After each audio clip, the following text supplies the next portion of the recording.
sometimes when you're struggling with anxiety and depression, this might be where you're at. You're stuck in bed, you don't want to move, you don't want to do much, and that's okay. I've been there a lot lately where I'm just not feeling a lot of energy. I'm just not feeling like getting up and running or going to the gym. But I want to tell you guys that just because you're stuck here in bed does not mean that you have to be stuck here in your head.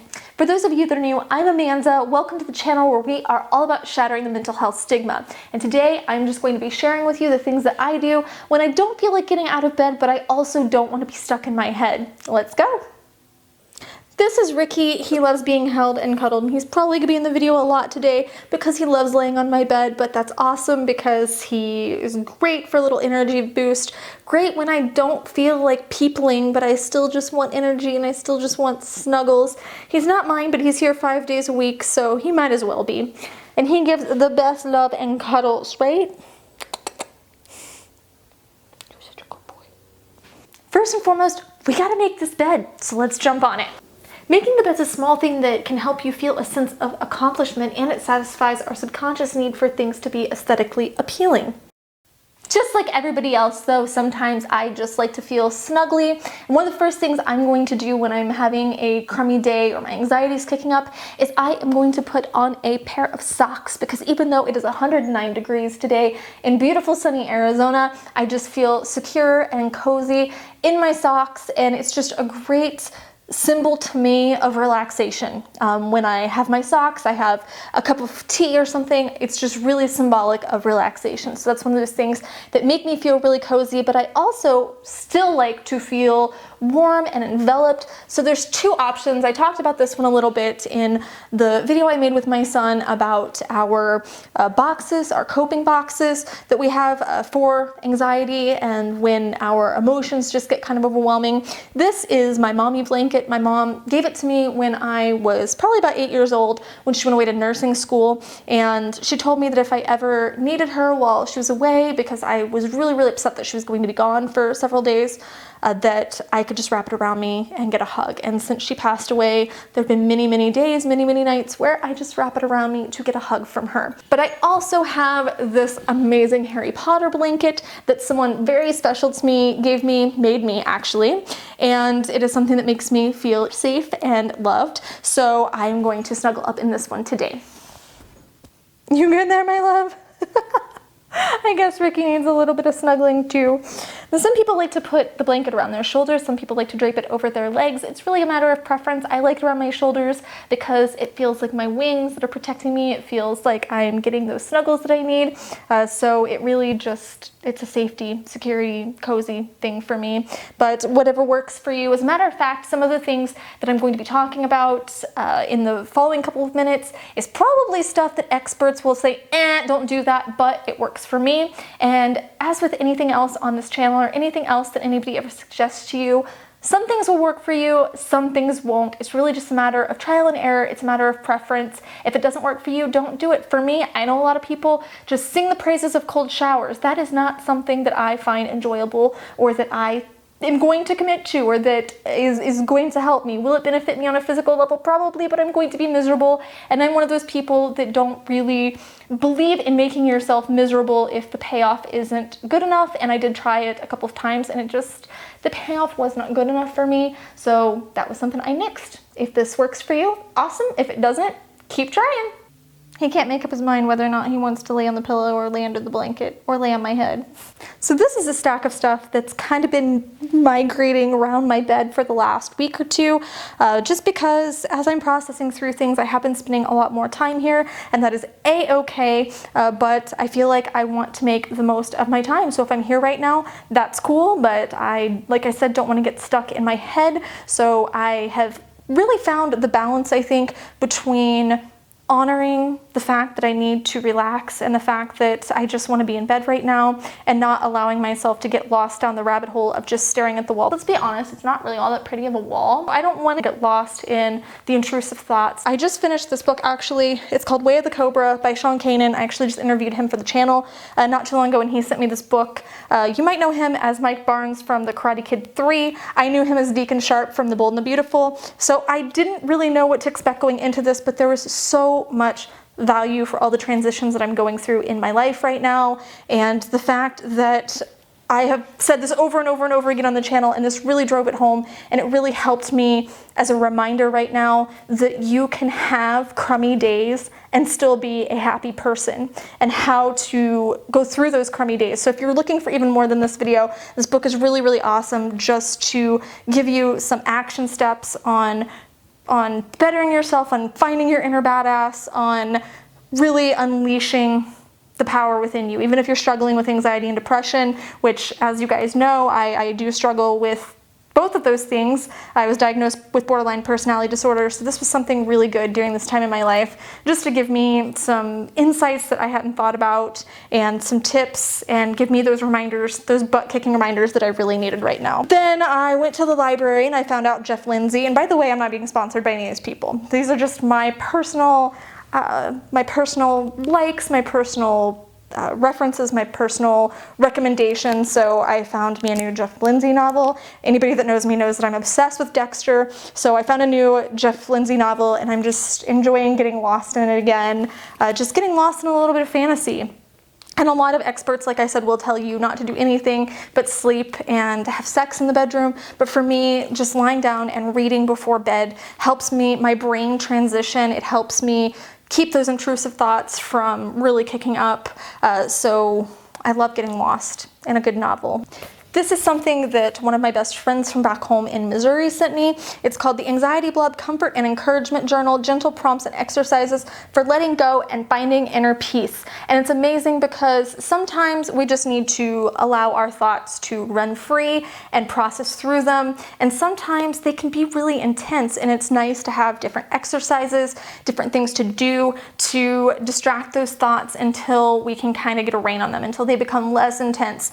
Things that can help us calm down, things that can help comfort us, things that can help us look at things in a different way. And this has been really amazing for that, because it's not saying don't feel the feelings, it's not saying to avoid the feelings, it's not saying any of that. It's just giving you gentle ways to process through them and to take the next step, even if it's just one tiny step. What do I always say? That even one step in the right direction is forward movement. So if right now you're needing to process through your feelings, you might consider something like this. If you need prompts, because some people don't really like to journal, and for me, I don't like to negatively journal, and if I do, I burn it.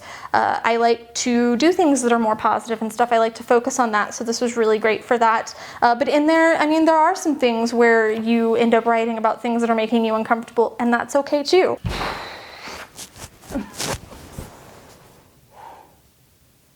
Which brings me to my next point, my journal. Like I said, I like to keep this one really positive. If I do just need to word vomit, I tend to do that on a separate piece of paper and then burn it as soon as I get the chance to.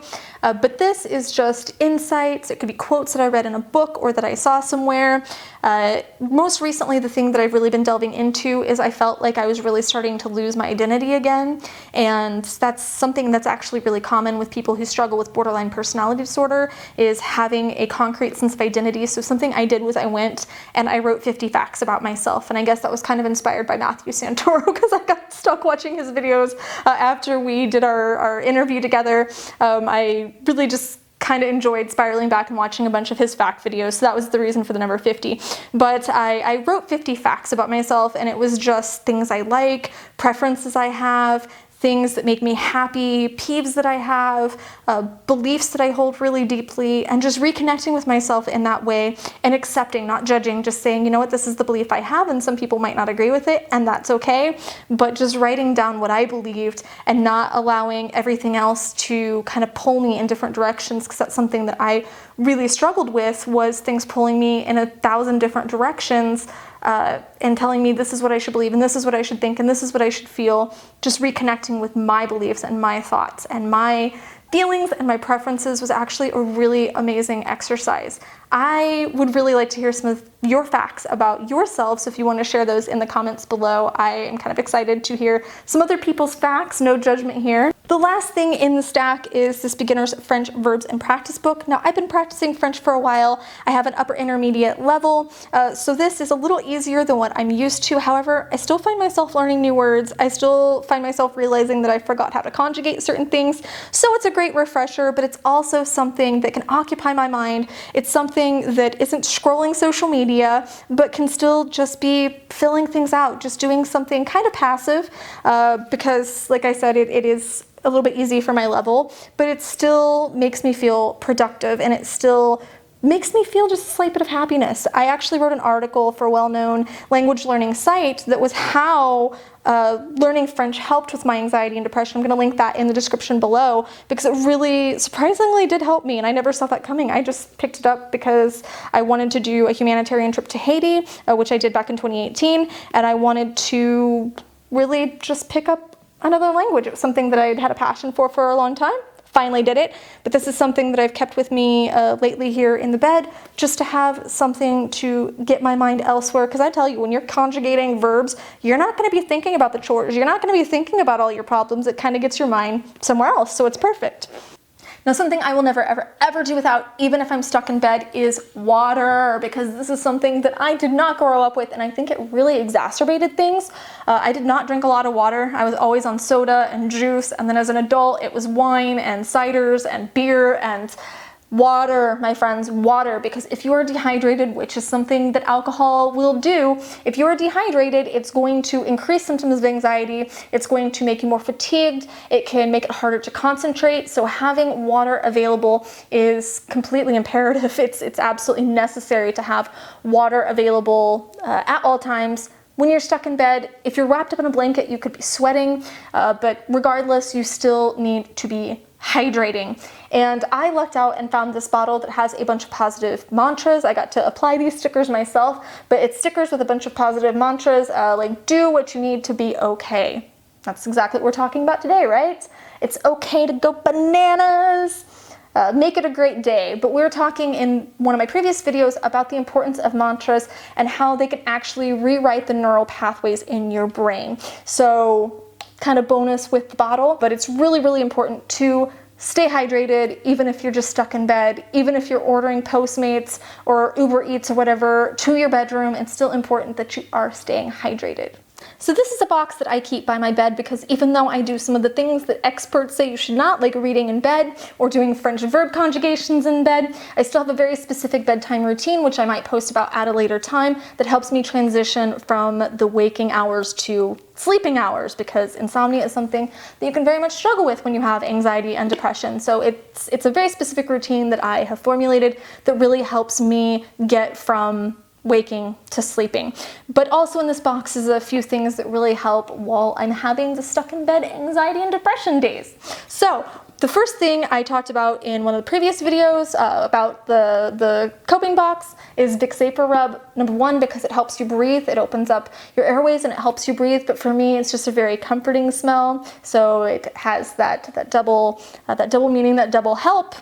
The next thing is my pink Malaby. So these are from the same special person that made me this blanket. But when I'm really struggling with anxiety and depression and I go to meditate, I'm really going to be faced with those intrusive thoughts. And sometimes, like I said before, it's okay to just let those thoughts come and watch them leave. But sometimes I really feel the need to shift those thoughts, and I really struggle to do that without some kind of an outside aid. And these beads are amazing for helping me to do that, because you can just pick a mantra, say, you know what, I'm going to accept myself as I am today. I'm going to accept my mood as it is today. You can do little ab exercises like these flutter kicks or a little bit of gentle yoga. You can write a silly story. You can call a friend and just talk. And that is it, my darlings. This is how I process through these times where I'm just feeling crummy. I feel like I'm stuck in this little bubble. That is how I cope with it. I did make a video quite some time ago about how to motivate yourself to get out of bed, if that's what you're looking to do, but sometimes we just need to stay here. We need to honor our process. We need to honor our body and our minds, and we need to take that deep rest, because when you break down depression, it's deep rest. You're needing a deep rest. You need to honor your body sometimes to take that time away and disconnect, and maybe just lay here and get lost in a book, get lost in some kind of study that you enjoy, get lost in whatever it is, but just take time to reset yourself, because sometimes life is like a video game. And I really, really hope that this helped you guys. I hope that it gives you some insights for how I cope with my mental health, because this is where I've been lately. It's just in this I don't feel like peopling kind of mode. So I hope it helps you. Please, please, please like and share this video so we can help other people. We can encourage them to come here into the comments, share their mental health story, and know that they have a safe place to come, that they can be open without judgment. That is how we shatter the mental health stigma, is we talk about it. And of course, make sweet, sweet love to that subscribe button. Click the notification bell so you're not missing any of these videos, the vlogs, the reactions, the celebrity interviews. It's all part of shattering the mental health stigma. It's all part of this important conversation, this important movement. I love you guys so, so, so much. Mwah!